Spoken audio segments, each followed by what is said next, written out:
Wake that ass up. Early in the morning. The Breakfast Club.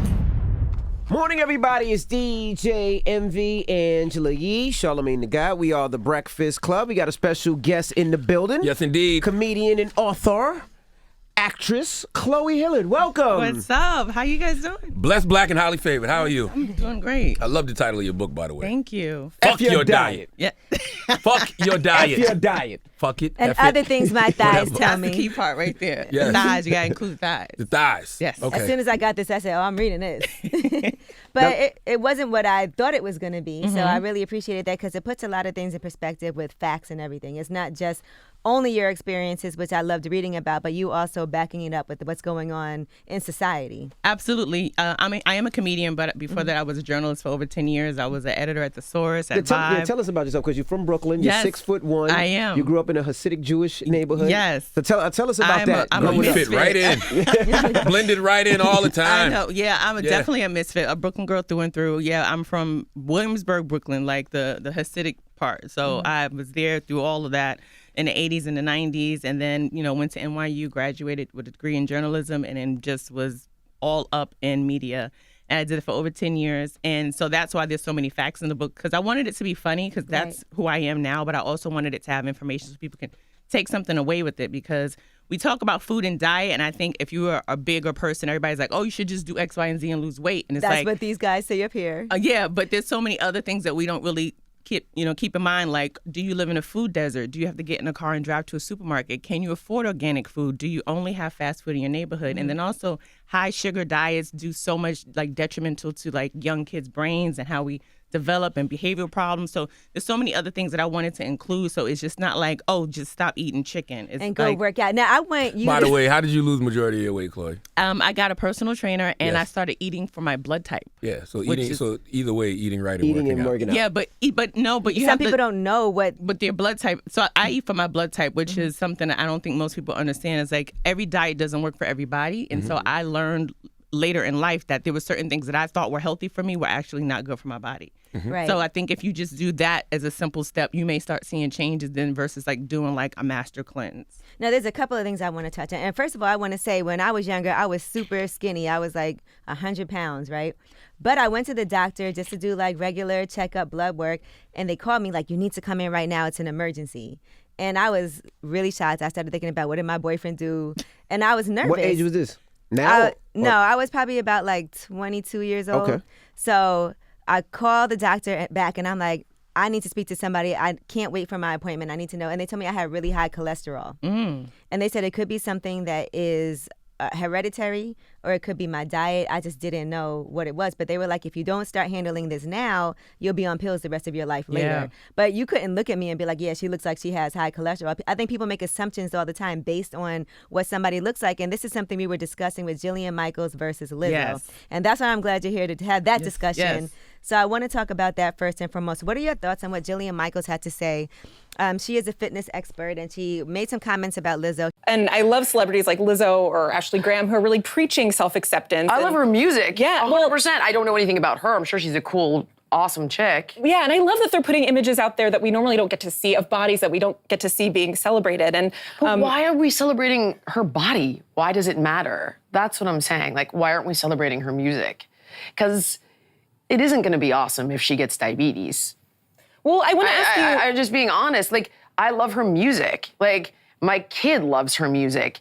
But there's never a moment where I'm like, and I'm so glad that she's overweight. Why do I even care? It sounds like someone who's like, I don't see color. And it's Right. but that's a part of who makes you who you are. Her body is a part of her artistry. And her music. A lot of it is about her being Yes. empowering and, accepting who you are and feeling strong, and as much as people might try to tear you down. But you know what, with Lizzo, before I knew what Lizzo looked like, I heard her music on the radio all the time, and I Yeah. liked it. I didn't know what she was. I didn't even know if she was black, if she was white, if she was big or small. I didn't know. I just thought, oh, she got dope music. It didn't matter to me. But, what we were saying this morning is, I think people need to be healthier. And if you know somebody is not healthy, we can't be afraid to say something because we're afraid to hurt their feelings, because when they're dead or if they die or if there's a problem, it's always too late. I grew up on Pepsi. My mother, as a kid, we had mad Pepsi in the house.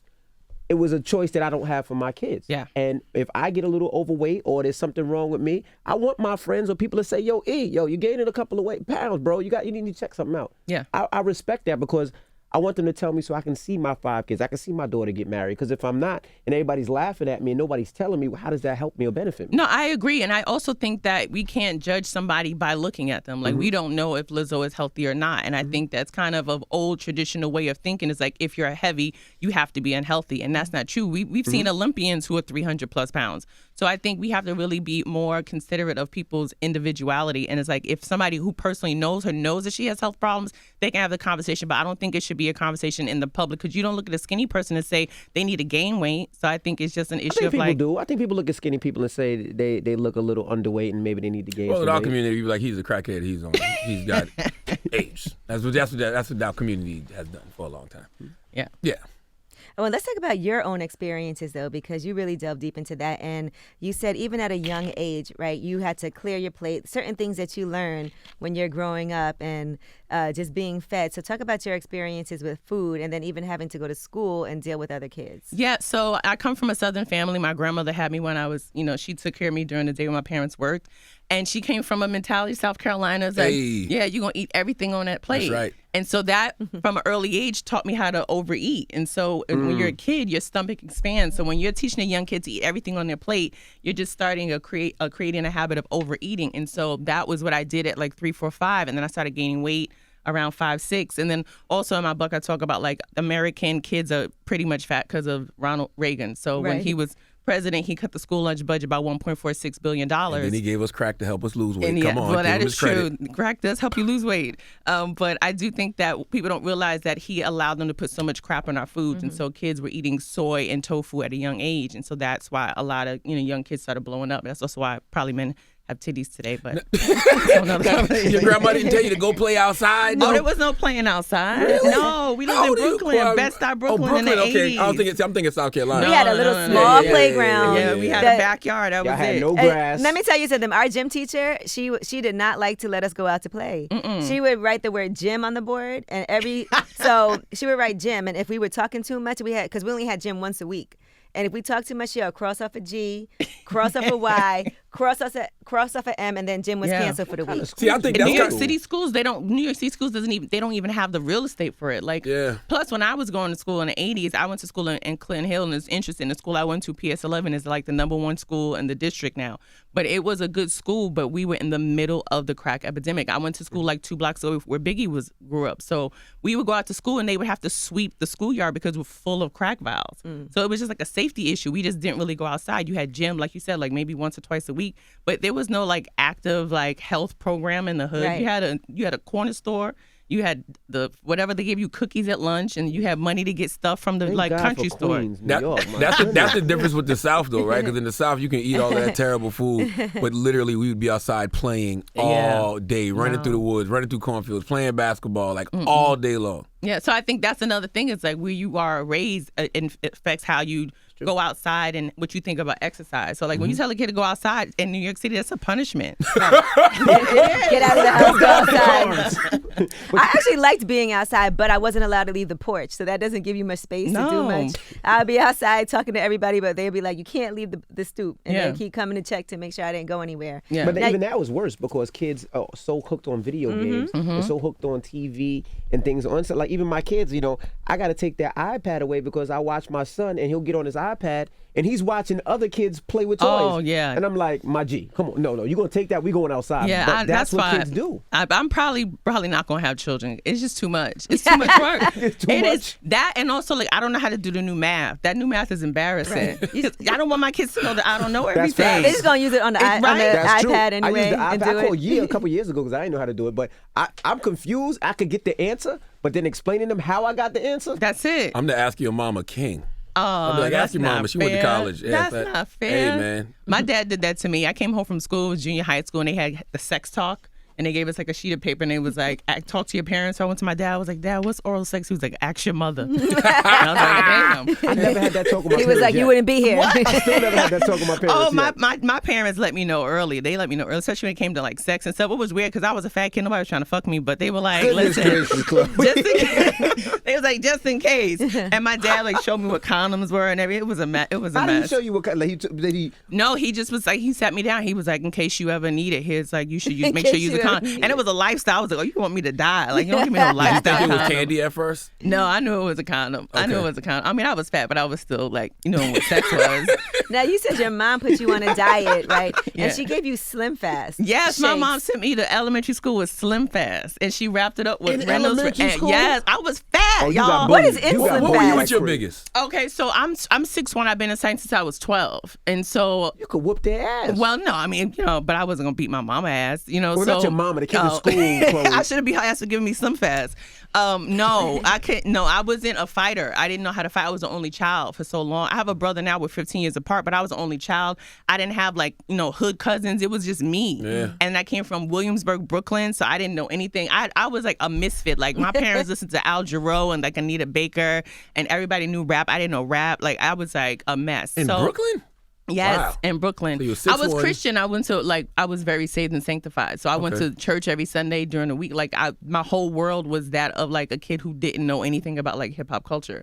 And so I was fat, and she was like, we got to get you down. And so she didn't even tell me. She just wrapped it in Reynolds wrap. How big though? 6'1"? I was like, so it's 6'1" at 12. So this was probably like 4th or 5th grade. I was probably about like 5'6", and about like 100 and probably 120, 30 pounds. Okay. Yeah, I mean, more than that. I mean, I I don't would know. say 5'6", That doesn't 120 seem is too not big, fat. yeah. That's Well, like then- a model. No, not a model. Okay, so they made 180 pounds.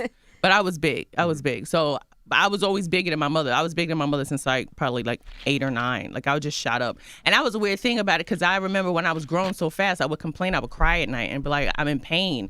And they took me to the doctor, and it was like, she's growing. And so I had stretch marks on my elbows and my knees. And so like I was just always a mess. I was always a mess.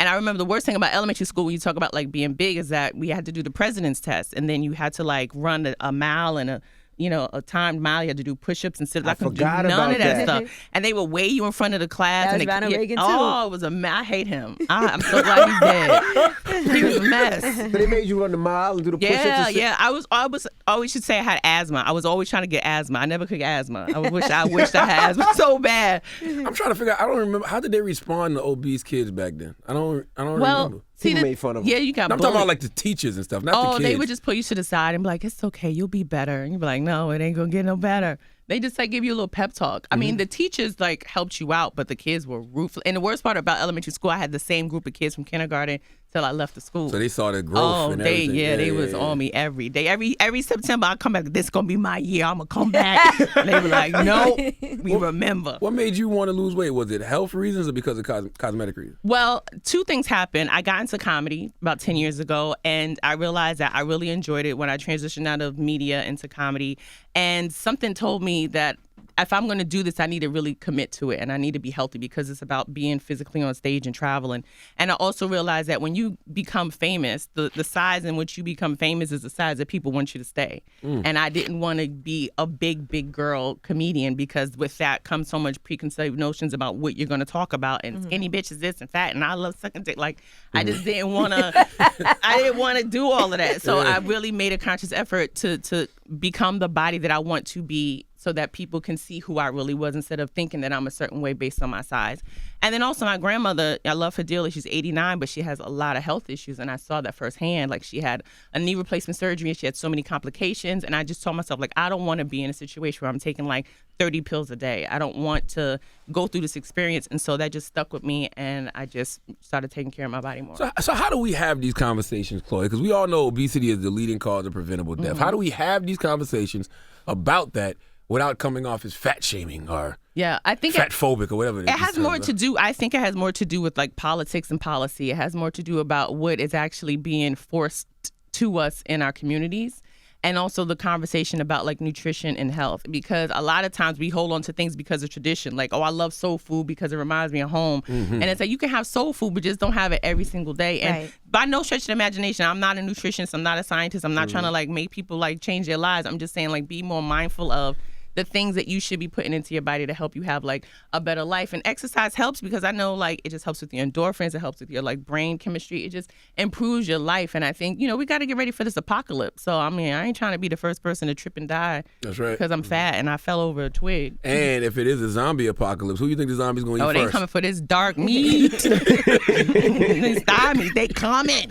Did you always have a good sense of humor just to kind of combat the kids at school being not so nice to you, or was that something you developed later? Oh, I had a very dry sense of humor. I was very sarcastic, and that was because it's my defense mechanism of saying I don't care. Like, my favorite thing to say was like, I don't care, whatever you say, I don't care. And then it was like, oh, your mama, and that just became like a whole thing. And it wasn't until I got to junior high school where I had a completely different group of kids, and I was in a West Indian school where they were like, no, we love big girls, like you killing it. And I was like, oh, okay. So then that changed my mentality, and I started playing basketball, and that helped as well.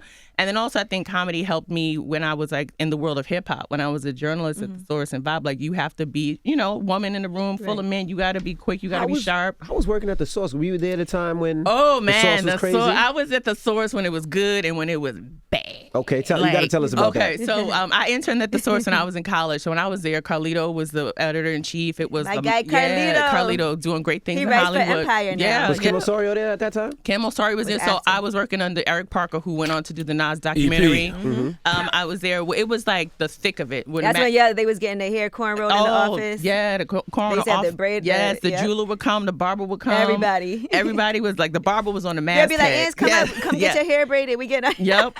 And then and the book then was like 300 plus pages. It was like thick. It was like, you said the Source and every door open. Right. And then fast forward, I was there, and then I graduated and did another job, and then fast forward, I got called back, and by this point it was like bare bones. It was completely different. It was a small staff, and I was there when Ray and Dave got kicked out of their own company. Wow. Really? I was there the day it happened. What happened? I got a call the night before. They was like, just let you know tomorrow is going down. And I was like, what is going down? I was like, just be prepared. So I show up to the office. So just another employee called you and said, yeah, another employee. Did you show up in sweats because you thought you were going to have to fight? No, I just Wait, I who was called like, you and told you? I don't want to put him under the bus like that. But his name is Ryan Ford. Damn it, man. His cashmere agency. That's what he does now. But yeah, so he called me, and he's on the West Coast, and he called me. He was like, yo, tomorrow is going down tomorrow at work. And I was like, what? And so by this point, okay, so let me just give you, by this point, we had a great office. We moved out of the office in the middle of the night because they wasn't paying the bills. And then we went down to like financial district like after 9/11 because the rent was cheap. Like, it was just like we was in a room like this size. It was like how mighty. What are you trying to say about this room? Well, this is a 3-person staff. When you're doing a whole magazine with 25 people, that's crazy. And so the day we comes, I go into the office, and I just think these like big black guys in suits at the door, and you had to like tell them who you were, and they checked your name off on a list to know that you really worked on the staff. So I was like, what the hell? So I'm sitting there, and then they're saying like, yo, we're coming and taking over. So what happened was Ray and Dave had taken out a big loan, and they defaulted on the loan, and so now the people that they owed the money to came to take over the company. And so we were just sitting there like, okay, what does this mean for us? And the worst part about it was also really funny. So I'm sitting there at my desk, and I see Dave walk past my door, and I'm like, well, how the hell did Dave get in? How'd he get in? Because they didn't recognize him because they had an old picture of him. And so he looked different than the picture. So he walked in and went straight to the accountant and was like, yo, give me some money before they shut my shit down. Wow. And it walked up. We was like, that's Dave right there. You know, he owe y'all money. Like, y'all gonna let him walk in here. And so it was just like complete chaos. So I was there when it was bad. It was really bad. That's interesting because when Dave was up here last year, I didn't recognize him either. It's like he'd been in disguise, huh? I guess. You know, see, that's the luxury of being like a white guy in hip hop. You grow your hair out, gain some weight. People like, you used to run the #1 hip hop magazine. You look completely different. So how did they throw him out or no? Yeah, they had to escort him out of there. Goodness gracious. Yeah. You said you played basketball too. I didn't want to stereotype you. Yes, I did. I played basketball. Because I was like, I wonder when she ever played ball. How much did you average? Oh, I wasn't that good. Oh, you wasn't good? No, I'm being realistic. Did your dad play ball too? No, my dad didn't play ball. My dad was from Indiana, so he did everything else. But no, he didn't play ball. I played basketball because I wanted something else to do because I was trying to hang out at school. That's what it really was. I didn't want to go home straight from school. I didn't want to be like a nerd. and it just changed my life. It got me into like a social environment. I think it's crucial for young girls to play sports. You should definitely put them in sports.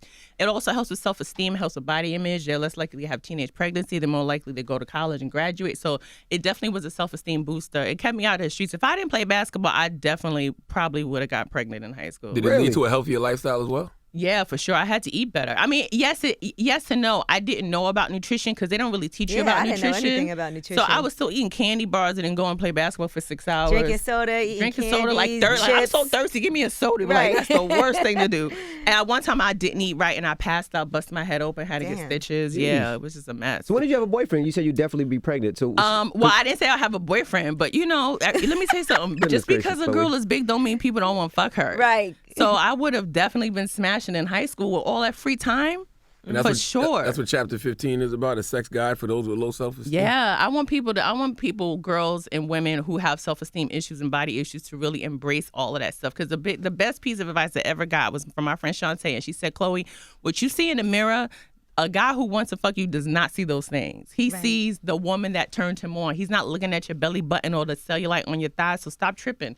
If a guy wants to be with you, he wants to physically be with you, and you shouldn't start making excuses about what's wrong with your body. So that's why I say in chapter 15, like, turn the lights on, look at yourself naked in the mirror, walk around your house naked, take a phone call, look at yourself as you talk on the phone, to just embrace everything that you have going on with your body. Because if you aren't comfortable, why should somebody else be comfortable with your body? Would you say that is fucking to feed your ego? No. What do you mean? Because I always say that men, we sleep with a bunch of different women for ego, to make ourselves feel better. So essentially, you're saying you was having sex with guys to make yourself feel better. Oh, for sure. Yeah. I mean, absolutely. I would never say that I didn't. I definitely had a phase where I had a lot of sex because I was trying to create that level of intimacy that I wasn't getting, because I wasn't necessarily dating, because I socially didn't know how to date because I was awkward, but I knew how to win a guy over, especially being like the homie lover friend. Because when you play basketball, I was like, oh, we can play ball, we could shoot hoops, we can get some wings. And you had snacks. Yeah, got snacks. We could kick it. I know who the team's players are. Like, we can, all of that stuff. So it was a level of comfort. So I was like the homie, and then it would turn into something else. But then I had to realize that wasn't what fulfilled me anymore. And I had to kind of put myself in a position where it was like, no, I want to be pursued. I want to actually have a full relationship. So it was important for me to make that distinction, but I also had to put a value on who I was as a person so that I can demand that value from someone else. Those are like empty calories. Absolutely. Men do it all the time. I always say, men, we cheat, we mess with all these different women for ego, and that's why we end up feeling empty at the end of the day. Yeah, that's true. That's true. Yeah, I was definitely a stone cold killer for a while, and I had to shut it down. I did. I would tell my friends could tell you, like, I'm trying to be a reformed size queen, but it ain't really working. And reform size queen? I'm trying to stop because, when you want people to like respect you as a whole person, I don't want to objectify men, but I do admire a larger penis. And I break down. Size queens, baby. Yeah, size queens, we're out here. We go hard. But I also explain like little dick energy and big dick energy. So in case you want to find out if a man has a big dick, you can figure it out very easily. Can I have a little dick with big dick energy? Okay, so that is true. So that I call that a financial big dick energy. Oh, explain. Because there are a lot of times when men have a lot of money, they are flashy. They have the confidence of a man who has a big dick, but it's not. But you can always look through that. You can always tell. What if I got a little dick and I'm inside you acting like it's big? No, I would know before. I would know that. No, that never. You think that's what you think, and women are great actresses, and we be like, oh yeah, I'm feel you hitting the walls, man, and shit. So Chloe, Dramos right here, right? He has his headphones on. Yes. What kind of energy do you feel from him right now? If you had to look at him, I would. Don't discount fuckboy in this equation either. No. Listen, don't call him a fuckboy. I just want to let you know. That's a whole nother. That's a whole nother energy. That's a whole nother energy. I mean, I have to like see him interact. I can't just look at him. Yeah, you can just look at his face. Charlamagne, and make that you judgment. interacted with Charlamagne. Charlamagne. But I just want to show you. You see the box on the floor right there? Oh, that's his ass. Could you hush? That's his butt. I saw it. You're swaying the jury here. That's what he gave me the other day. So with that being known, what kind of energy do you feel off of him? Okay, so okay. Well, see, the thing is, Be honest, Chloe. I've observed Charlamagne for years. I don't even think he realized it the first time I met him was like almost like 14, 15 Y'all years didn't ago. smash, Really? did y'all? No, What? no. Just making sure. with you? Just making sure.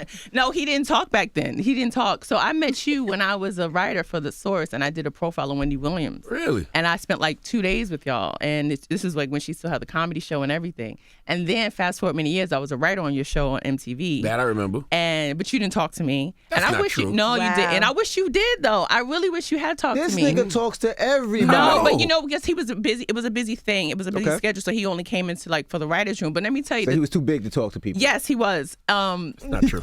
He was too big. He didn't talk to me. And the thing about it is, the reason why I wish that we had more of a rapport then is because I was the only black person and woman in the writers' room, and so a lot of times they would bring in comedians, black people, because it was all white guys, to like black up the script.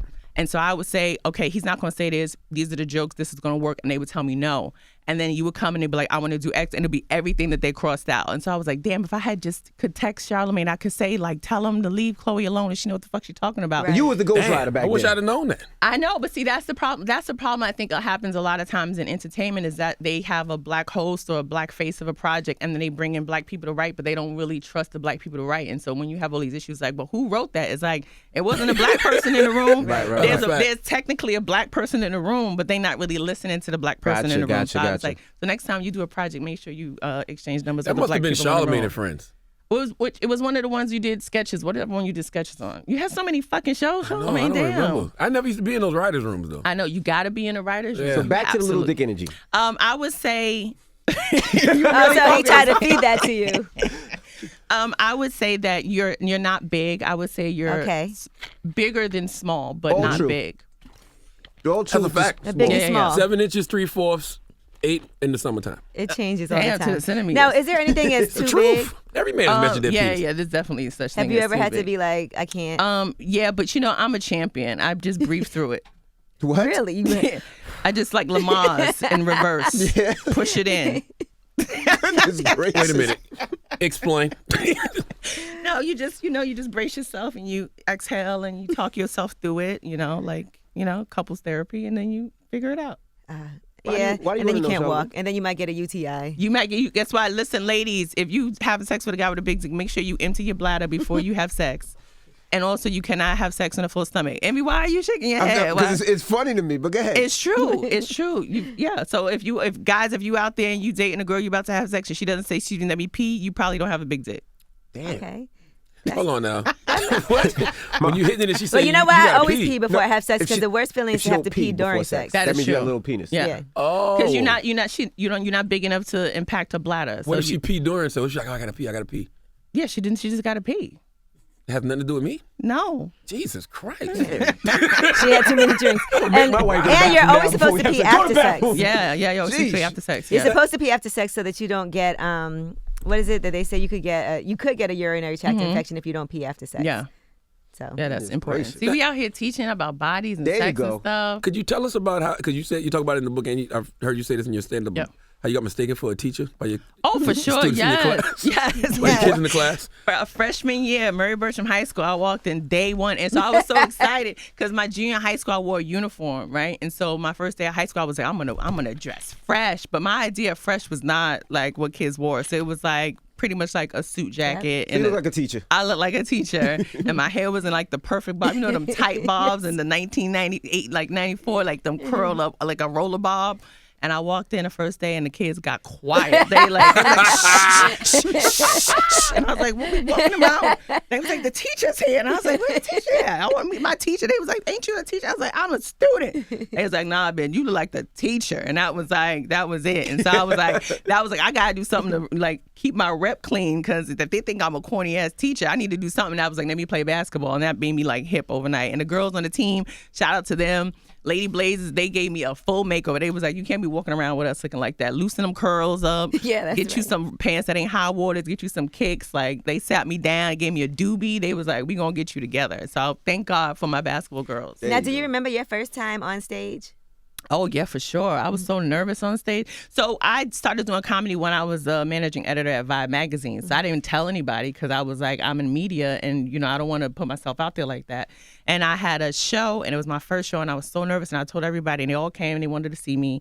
And I was so nervous I couldn't even take the mic out of the mic stand. I was shaking. I had my jokes written on the side of my hand. So I'm looking down like in between each joke like, ha, ha, ha. Okay, next. All right. I had 5 minutes. And at the end of the 5 minutes, everybody was like, yo, so you going to do this again? I was like, I didn't think I was going to do this again. And then it's been 10 years. What was your worst show? We always talk about worst shows. God. And the reason I asked is Kevin Hart came up here one time talking about his worst show. And I think he said Charles Oakley. He was so bad. I think didn't he say Charles Somebody Oakley threw some chicken at him. threw a chicken wing at him, hit him in the head. Man, I was at, see, the worst is when you bomb in front of your people, like people who will look at you like, baby, you should have known better. Right. So I got booked. I don't know why they booked me for like a motorcycle club show. And I was like, this is already a loss. White But motorcycle or black black. motorcycle? Okay. Like the old Rough like Riders. the old rough like the old Harley. Every Harley black Negroes. motorcycle club is called the Rough Riders. Yeah, but like older folks like Harleys and like those like pork chop mustache cyber Gotcha. like bigger. And I'm up there being young, I'm young and I'm out here and I'm doing it. And they was like, no, you're not. No, you're not. Did they boo you? They was like turning the lights up, start playing Talking. music, Yeah. talking. Any more wings coming out? I'm hungry. This bitch ain't funny. wasn't even there. I gotta wait for dessert. Bring it out. I want some cake. And I was like, ugh. I love a good bombing. It definitely, that's how I knew I really loved comedy, because when I bombed so hard, I just had to shake it off. And I had to drive home, and it was like a 2-hour drive. I had to sit in that bomb. Man, The it whole was time bad. by And I yourself? had a friend with me, too. We Ooh. both bombed. We was just looking at each other like, we ain't At gonna least tell y'all both nobody. bombed, though. Oh, yeah, but he was laughing at me. That was, because I was a headliner. So he was like, you brought me out here. You supposed to do better than this. It's so weird when I'm a comedy fan, so it's like, if you see me laughing real hard, it's either because you're really funny or you're bombing. Yeah. Like, I like both of them. Yeah, And sometimes I might just be sitting there because the person is so smart that you don't want to miss nothing. Yeah. You know? I think it's interesting when people bomb because they think that it really hurts our feelings, and it does for the moment, but we don't really like live in it. We just let it go. And it also, you can learn a lot. Like some of the instances where I just realized I wasn't connecting. I think that's the other thing about comics. It's like, yes, it is about what you want to say and you take control of the room, but you also have to like have an energy with the audience. And so a part of it is like knowing who you're talking to. It's like being a DJ. It is. It's like setting a tone. And so I think also I do work a lot of like mixed clubs, so that's a different type of energy than when I'm in like a black club. And I know that my tone is slightly different because I hate to say it like that, but you gotta fight with black audiences. You gotta like demand their respect. And if they see any weakness in you, they're gonna destroy. on your ass. Oh, they gonna get, like I used to do a show when I first started doing comedy, and it was like they put all the new jacks up early. And I remember this is my first time at this show, and the host was like, all right, y'all, get y'all keys. And I was like, what? Damn. It was like, get y'all keys. And they was like, yeah, if they not good, we going to respectfully shake our keys. I was like, what the fuck is this? Respectfully shake your keys. And that's their way of being better than like, don't talk and don't boo. So, I mean, you going up there is like dead man Respectfully shake your walking. keys. And I went up there and they didn't shake their keys. I was like, yeah, Thank but you, the person Jesus. after me, you heard, I was like, oh, Wow. I felt the pain. But that makes you a stronger comedian. And so I'm really grateful that I still perform. I'm actually going to be at Gotham Comedy Club this weekend. I got 4 shows. I'm headlining, my first time headlining there. Congratulations. Hometown from New York City. So, I mean, definitely come out and see me. And that's also what's really important to me is that I want people to know that I am a comedian, I am a journalist. I think I do a beautiful job of mixing both of those in the book with like humor and facts. And I want more people to just like learn more about food because I'm 39 years old and it took me this long to finally embrace every aspect of my body and realize that I have to stop penalizing myself when it comes to food. And I think that once you have a healthy relationship with food, you have a healthy relationship with your body, and it just opens doors for you, because if not, you could just be sad and depressed and trying to fix yourself and wanting to get surgery. And there's nothing wrong with surgery. I might get surgery. I'm not saying there's nothing wrong with that, but I think that it shouldn't be the first.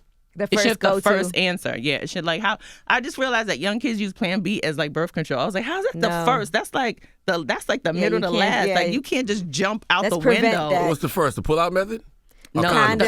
condoms. Oh, okay. Condoms. So condoms, Well, first pull-out. is abstinence, Yeah, then well, it's Ain't condoms. nobody Ain't got time for abstinent. that. Ain't Yeah, nobody. that ain't- Ain't nobody I'm abstinent. just saying. So Yes. condoms, Then pull-out. No. I would say birth control. Birth control pills. Birth control, Yeah. really? Then pull out. Oh, then Plan B. yeah. Then Plan B. Plan B Yeah, is yeah, if yeah, yeah. those didn't work. Damn. That's the Yeah. last. Where you get last birth control? Then you do Plan Back B. then, when you was a kid, ain't nobody had no birth control back then. What could you eat birth control? What do you mean, like The guy back in college when? is. My Like wife- how? my you was wife in was on high birth control. school? High school, yeah. You go. You first of all, You go to New York- Planned Parenthood. Yeah, New York City, you go to Planned Parenthood, and they would just give you birth control. You would go get a physical, you get birth control. See, and that's the best. That's the great thing about like Planned Parenthood, which was why we need it, is because it was a preventative medical situation for a lot of young girls. Sometimes who people think it's just where you go to get an abortion, No, and that's it's not true at not. all. That's like the least of what Yeah, they do. first of all, you know how many girls went to high school with their boyfriends was a drug dealer? They came to school with syphilis. I'm like, bitch, you better go to Planned Parenthood. Yes, ASAP. Oh, please listen. I grew up in New York City. Everybody, I wish that's why I knew I wasn't cute, because I didn't have a drug dealer boyfriend. Every cute bitch had a drug dealer boyfriend, or they were strippers in high school, and I was like, I'm Strippers in not. high school? Oh yes, I went to school with so many strippers. Jeez. They're dignified women now. They got kids. I be liking their pictures on Facebook. But Yeah, they it's a get in, get idea. out type of thing. You do Oh, it for a little yeah. while, and then you have to do your For exit sure. strategy. Yeah, and they used to be in like rap videos. I was like, I need to lose weight. Now, Damian Lemon worked at Vibe, and then he started doing comedy also. Yes, he was Love one of the. Damien. Yeah, I love D Lemon. He One was of my one of the favorite first. bombings of all time. Oh yeah, well it builds character. Were you there for that one? You wasn't there for that one. I was not there, but it's so crazy. He got that erased from happened. life, though. That's that dope. happened like right when I started doing comedy, and it was one of those things like, did you hear? Like. You know what it's like? It's like how people go to prison and they was like, you about to meet so and so, but don't bring this up. Like, it was like that. They was like, he a nice guy, but don't bring that up. He got it erased from life, though. It's not even around. For Charlamagne's a him. foul friend, right? Because Charlamagne had it on his phone, and he would show everybody. Did it just erase? Because when I received the news, I was on set. You know, we always used to work together. So I think we was doing something with Guy Code, Girl Code. And so it got around so fast. Yes. And I couldn't tape because I thought it was the funniest thing I had ever seen. It was bad, but he's in a much better place now. He's hilarious. And killing David's it. hilarious, by the way. He is, funny. but that's also the difference of like the audience. Like that was such a black audience, which is like I hate to say it like this, but like black audiences really don't have patience for a setup. Right. They want you to be funny from day one, and like from second one. As soon as you say hello, you better say something funny. You better snap on them. You better say something about yourself. They don't have the time for the setup because they're like, yo, life is hard. Y'all make us laugh. Like, hurry up. So I understand why he took that bombing. But he was also the first to give me like great advice when I decided I was going to go into comedy. I took him out to dinner and I asked him all these questions and he answered everything. And he was like, it's going to be a long road. Like, it's going to take you at least 8-9 years to like see success. And I was like, I'm going to do it in 3.